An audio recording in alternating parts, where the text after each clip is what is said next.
Well, please join me in thanking our panelists, Khaldoon, Carol, and Yasser. Thank you very much.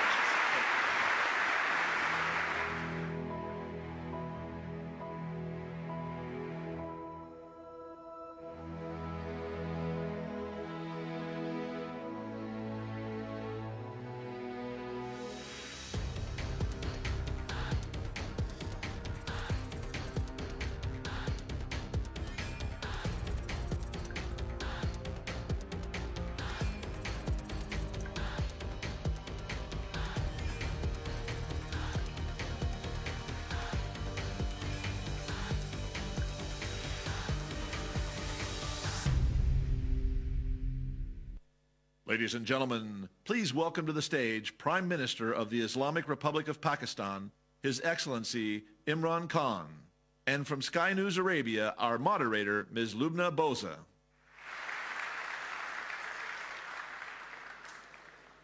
Good morning.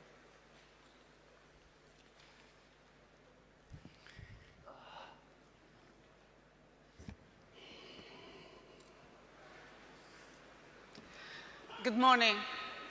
Good morning, Your Highnesses, Your Excellencies, ladies and gentlemen. It gives me a great pleasure to be part of the FII this year. I'm happy to see a full house and so many familiar faces in the audience. So we've got 40 minutes to discuss Pakistani's economy and to discuss the emerging opportunities that might provide. So good morning and thank you for making the time. Your Excellency, you've assumed office as Prime Minister in August 2018 with a mission to achieve Naya Pakistan, new Pakistan. Tell us more about it. Well, thank you. First of all, let me say what a pleasure it is to be here. Opportunity to talk about Pakistan, investment opportunities. But Naya Pakistan is actually the Pakistan it was meant to be. Pakistan was the only state, well, one of the two states made in the name of an ideology which was Islam.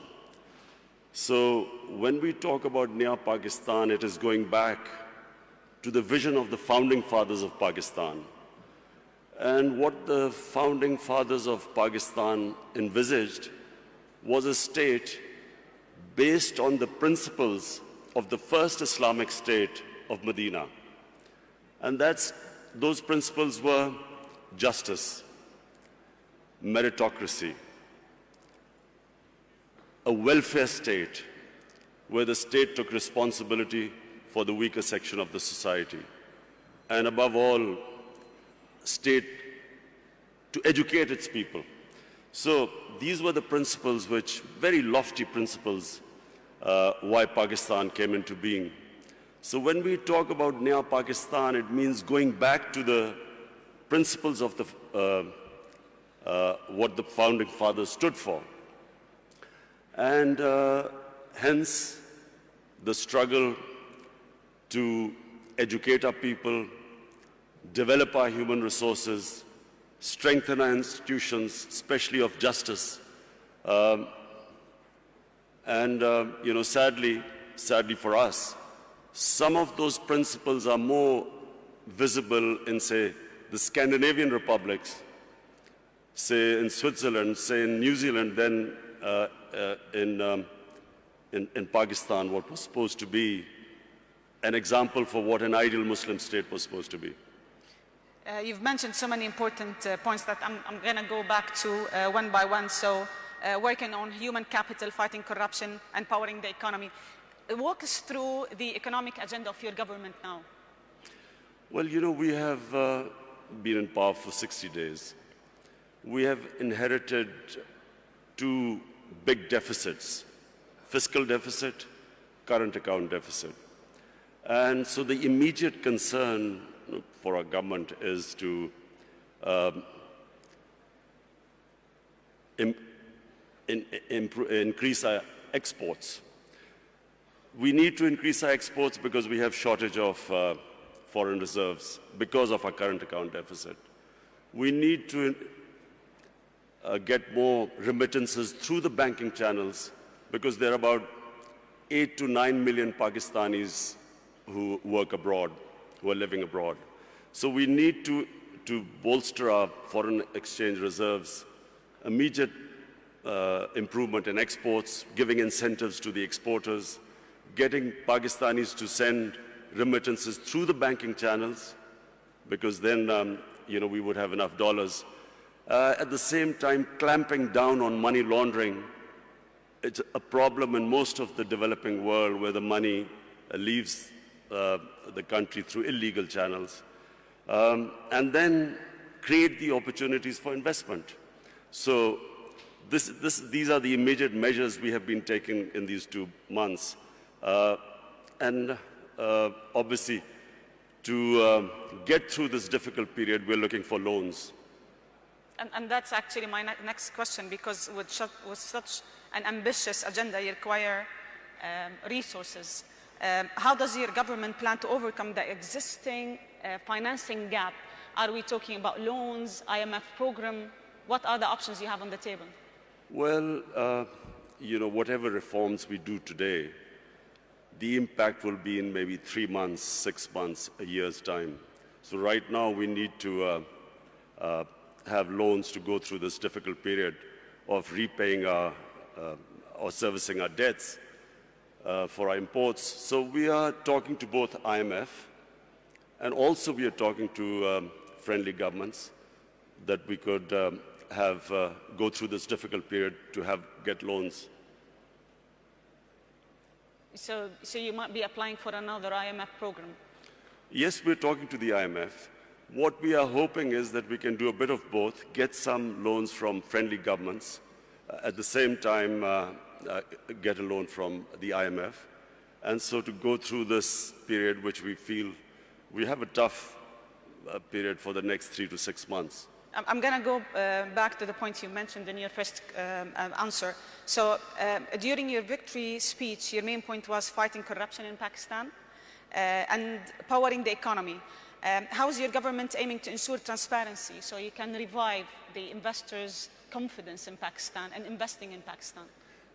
Firstly, Lubna, you must understand that corruption is what makes a country poor. Corruption is the main difference between the developed world and the developing world. Countries are not poor because they lack resources.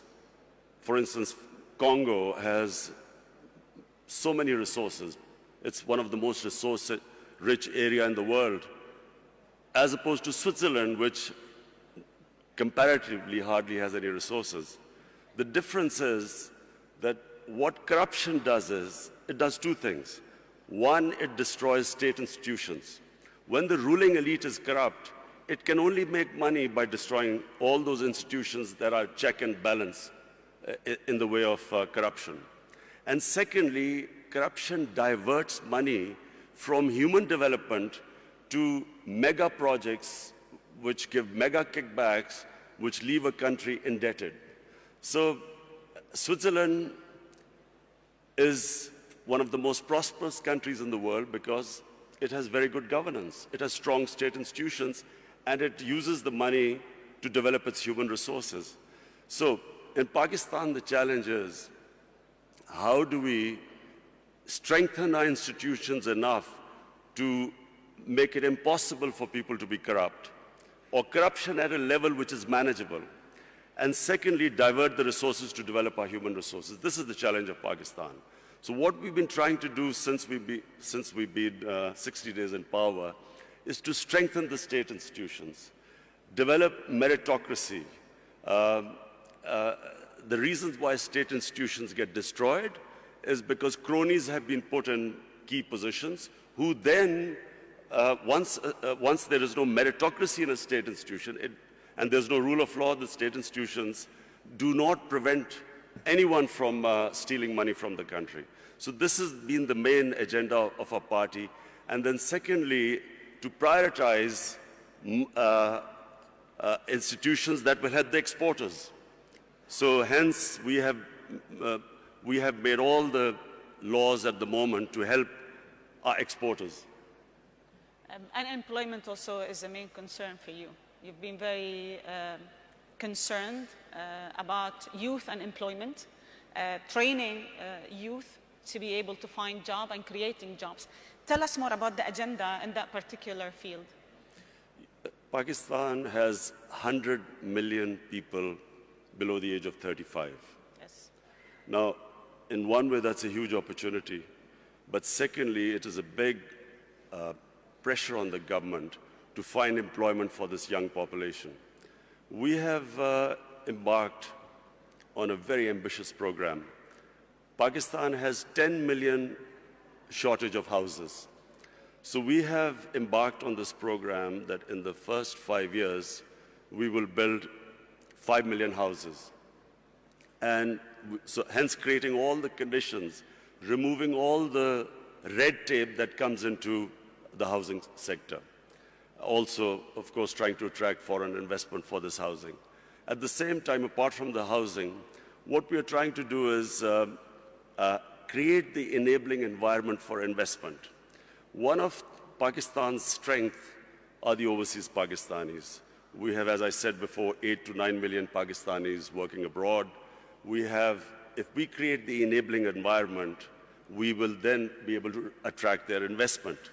If you see the growth of China and India, one of the biggest, the first people who invested were the overseas Indians and overseas Chinese who came back. So we have this big resource lying outside Pakistan. Our main effort is to create the enabling environment, make it easy to do business, the ease of doing business, bringing down the cost of doing business, and attracting this investment. Speaking of China, you've always spoke about how good China is in bringing 700 million people out of poverty. And I think the China-Pakistan Economic Corridor, or what you call CPEC, is being debated a lot lately. I would like to understand more about it from a Pakistan angle. First of all, let me just say two things about China, which for Pakistanis is very attractive. One is that China is the only country in human history which brought out 700 million people out of poverty in 30 years. Secondly, China has, in the last 5-6 years, really clamped down on corruption. In the last 4 years, I think they convicted about 415 government ministers in corruption cases. So these are the two problems which face Pakistan. We have corruption. And so we are going to look for ways, because white-collar crime is very difficult, especially in our countries, to catch, because we do not have the people. Absolutely. We do not have those who understand, who can convict white-collar criminals. So we are going to get help from China. And secondly, all the ways, the way they have brought this huge amount of humanity out of poverty. So poverty alleviation is the second thing which we learn from China, and I'm going there next month. So we hope to, we've already asked the Chinese government to help us in these two areas. CPEC is a great opportunity for Pakistan. CPEC connects us to China, which is one of the biggest markets. Because of CPEC, we are developing Gwadar, which is, after Singapore, the second deepest port. And because of CPEC, we are developing these special economic zones where we will invite investments from all over. So hence, provided we get our governance structure right, CPEC is a great opportunity for Pakistan. And actually, that leads to my second question, that this whole collaboration with China, how can it help Pakistan bring more international investors? Well, simply because China, A, is a huge market.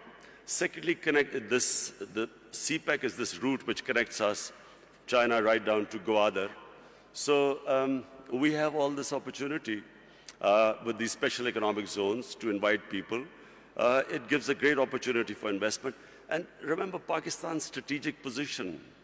It is sitting next to two of the biggest markets, India on one side, China there, and then, of course, inshallah, when peace returns to Afghanistan, Then we have this all the way to Central Asia. So Pakistan is strategically probably one of those countries blessed. It is placed in one of the great positions in the geography of the world. And actually, I would like to comment on this point, but because rightly so, like Pakistan is very well placed to connect Central Asia, Middle East, China, and the Western markets. Do you have a plan to leverage on that natural advantage? The plan is to create the enabling environment in Pakistan so that we can attract investors.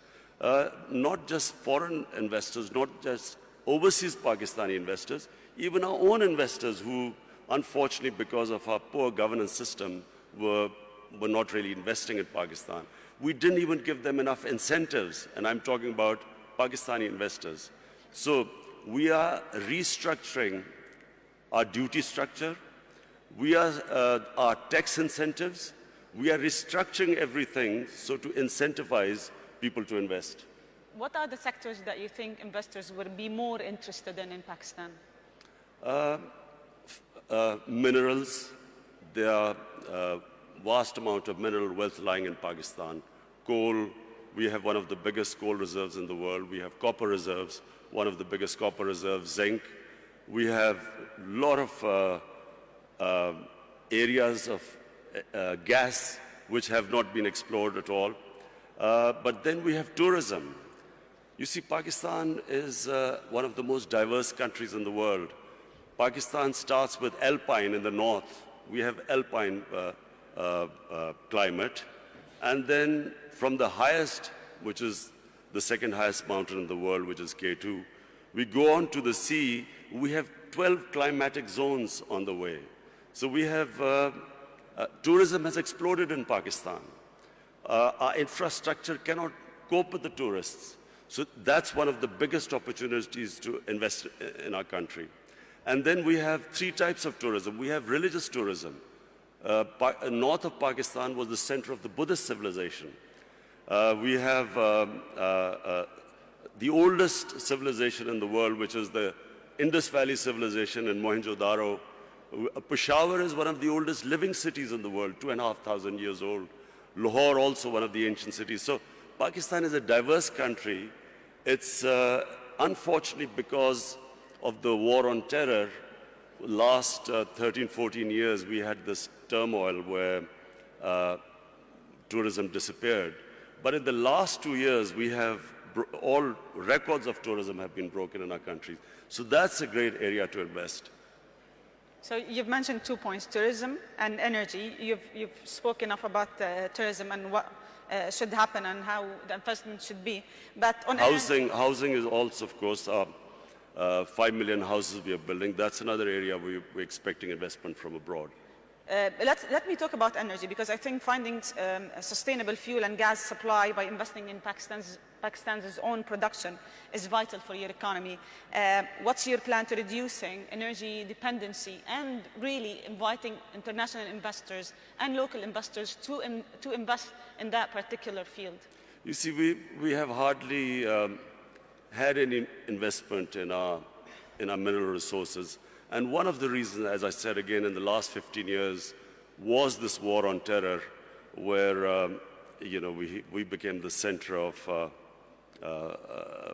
terrorism, suicide attacks, and so investors would not come to Pakistan. Then we had last 10 years very poor governance, corruption. We did not give enough incentives for investors to come to our country. Now, thanks to our security forces, our intelligence agencies, Pakistan has controlled terrorism. It's within Pakistan now, we have really clamped down on terrorism. It's very secure. We still have problems, terrorism coming from Afghanistan, but that's why we are hoping that these peace talks, hopefully peace talks between Taliban and the Americans, we hope that once Afghanistan settles, then not only will there be no terrorism within Pakistan, but then we have this access all the way to Central Asia. So we did not have investment coming into our gas, into our other minerals, because we had turmoil in our country. Now with peace and stability, we have people coming in. We have some of the big giants in the energy sector now showing interest. In fact, in December, I think Exxon is coming in Pakistan. They're coming back to Pakistan. And also we want to give incentives for the people in the investors in the energy sector to come and invest in our country. Your Excellency, from here, from the FII, what message do you want to give the world about Pakistan? The message is that Pakistan is a country with great potential. In the 60s, Pakistan was growing faster than almost any country in Asia, and that's because we had the best governance system. We unfortunately lost our way. In the 80s, we ended up in what was the Afghan Jihad. We then had remnants of the Afghan Jihad throughout the 90s. 9/11, post 9/11, we suffered from terrorism. And then our governance system also, unfortunately, did not enable us to attract investment. Now, Pakistan, in my opinion, is ready. I repeat, the biggest resource in Pakistan are the 100 million Pakistanis below the age of 35. It's a huge potential in the country. We have a diverse, mineral-rich country, one of the most fertile lands in the Indus Valley Basin. So today, the country stands where it is probably right now is the best time for investors to come to our country. Thank you very much. I'm going to open the floor now for some questions. We've got around 10 minutes. So if you have any questions, please just mention your name and your institution. We've got some mics.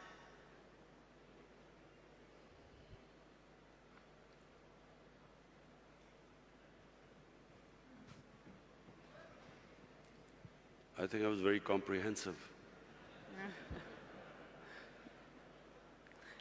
We've got so many questions. Can we just pass the mics, please?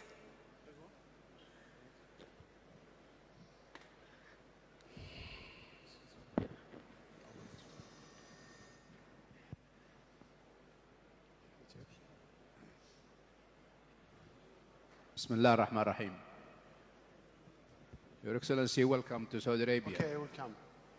Saudi Arabia businessmen are really very much looking at investment opportunities in Pakistan. We have a lack of information. I think we need to strengthen the economic section of the Pakistani embassy in Saudi Arabia so that the Saudi businessmen have full information. We believe, from our experience, with the expertise of Pakistanis working in Saudi Arabia, who really shared with us our experience of development, they really show a potential to build a great country in Pakistan, like helping us to build a great country in Saudi Arabia. So we are looking forward to get more information about Pakistan, because many Saudi businessmen are interested for investment in Pakistan. Thank you. Thank you. I have spoken to His Highness Prince Salman, and he is already organizing businessmen from Saudi Arabia to come to Pakistan to invest. So we look forward.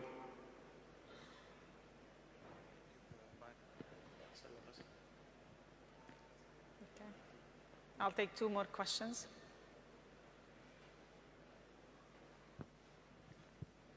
Okay. Hi, Imran. I'm Vikram from Tech Mahindra. Very inspirational talk. You did mention about 100 million people below the age of 30. And you mentioned about minerals and oil and gas. Don't you think information technology also could be an avenue for Pakistan? Yes, Vikram. Information technology could be one area where we could not only improve our exports, but also provide employment to our young people. Unfortunately, we did not concentrate, like India did, in information technology. We've got left a bit behind, but now we are concentrating, organizing our IT sector so we can develop it. Yes.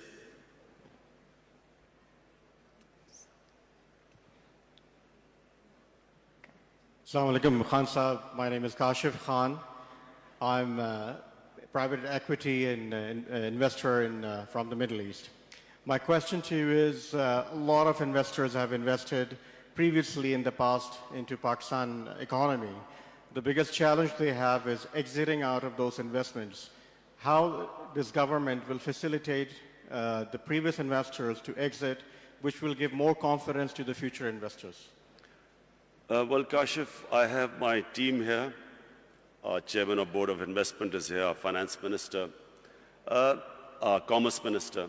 The whole idea is, in Pakistan right now, is how to make it easier for people to invest, the ease of doing business. We are already working on it, trying to remove all impediments. In fact, we are now about to develop a one-window operation for investors, that anyone who wants to invest in Pakistan, he will just be able to contact one point where they can contact, and any problems they are having, we will remove. So we are now determined that the only way the country can go forward and we can provide employment to this young population is by helping the investors. And you will find things improving by the day. So we will have one more question before we wrap up. Heather Henyan from Mindshift Capital. Hello. Assalamu alaikum, Your Excellency. Welcome to Riyadh. Pakistan is one of the largest importers of oil, and Saudi being one of the largest exporters.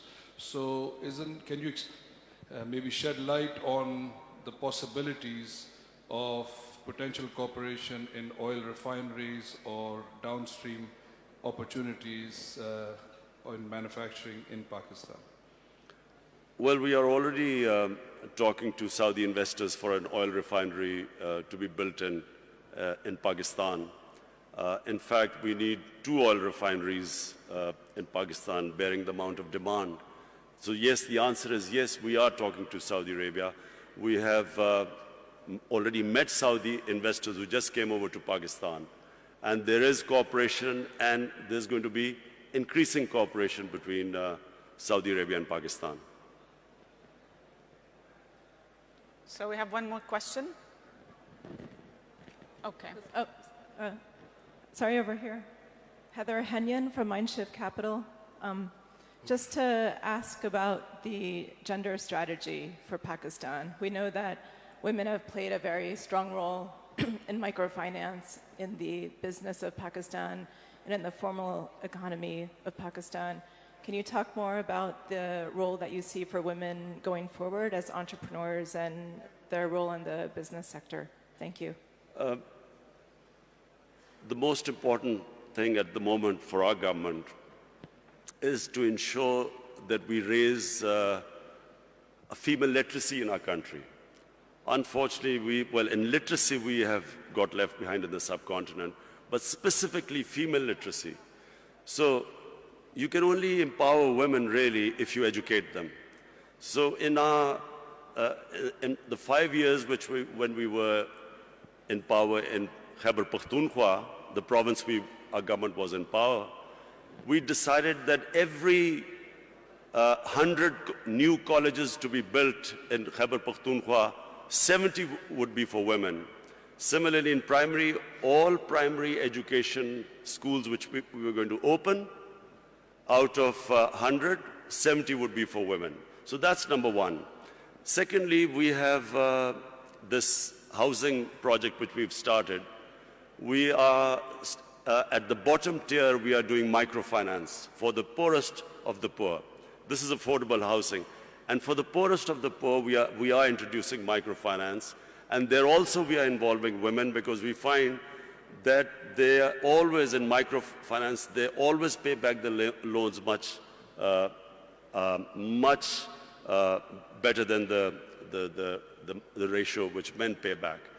But apart from that, we're trying to do something which sadly hasn't happened in Pakistan. Women do not get their inheritance rights, which is mentioned in the Sharia. In Pakistan, in rural areas, women don't get their rights. So also financially empower them by ensuring that they get their inheritance rights. So we've got another question, please. Mr. President, this has been Hindi from Dubai, UAE. You have a great neighbor next to you, which is India, and they have great potentials to be a great partners with you.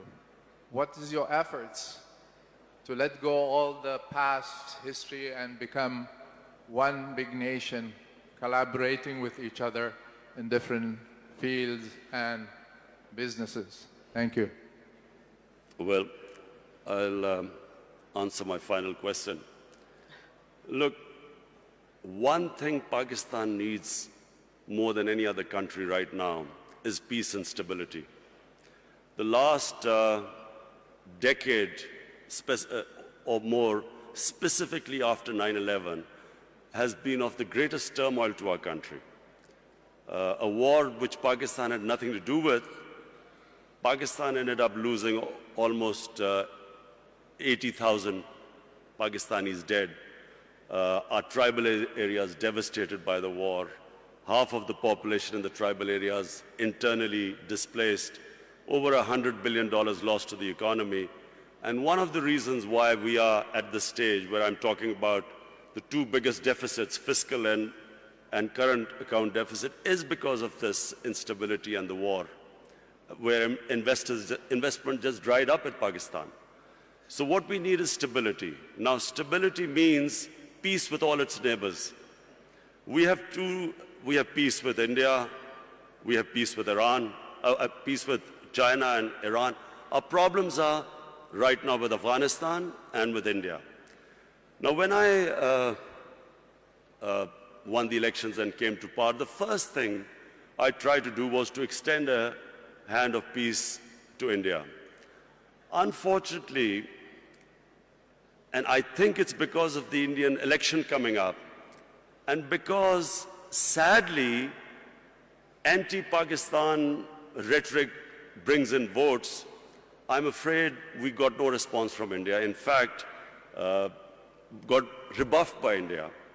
Now, what we are hoping is that we'll wait till the elections, then again we will resume our peace talks with India.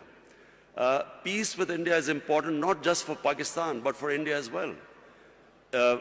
All the money that should be diverted to our human resources ends up being diverted to non-productive arms race.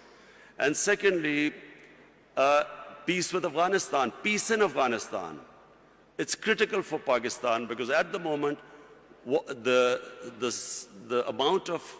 low amount of terrorism coming into Pakistan is from Afghanistan. And so it's for us, for Pakistan, it's extremely important that we have peace with both the neighbors. And I can tell you, my government will be trying its best. We are all in Pakistan, there is a consensus amongst all stakeholders that what this country right now needs peace and stability. And only peace and stability will allow us to bring in investment to most of all, to alleviate poverty, give employment to our young population. So we will wrap it here. Thank you very much for joining us, and thank you for sharing with us all this. The Prime Minister of Pakistan, thank you.